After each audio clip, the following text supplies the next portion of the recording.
Prayagraj Mirzapur highway પર શ્રદ્ધાળુઓ ભરેલી કાર અને બસ વચ્ચે ટક્કર થતાં કારમાં સવાર 10 શ્રદ્ધાળુઓના મોત થયા છે, જ્યારે બસમાં સવાર 19 લોકો ઇજાગ્રસ્ત થતાં હોસ્પિટલમાં સારવાર અર્થે ખસેડાયા છે.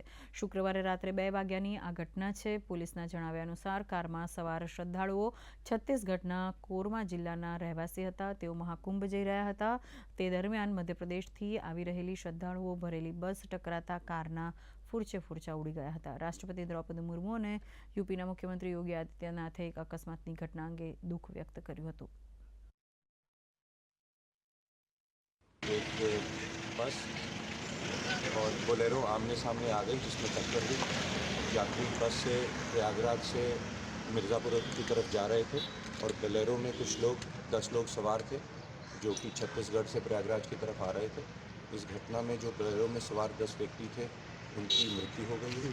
उनके परिवारजनों को संपर्क कर लिया गया है, वो लोग यहाँ पर पहुँचे हैं। जो बस में यात्री थे, उनमें से कुछ लोग घायल हुए, मामूली चोटें आई हैं, उनको फर्स्ट एड प्रदान कर दिया गया है और वैकल्पिक व्यवस्था करके उनको अपने गंतव्य पर पहुँचाया जाएगा।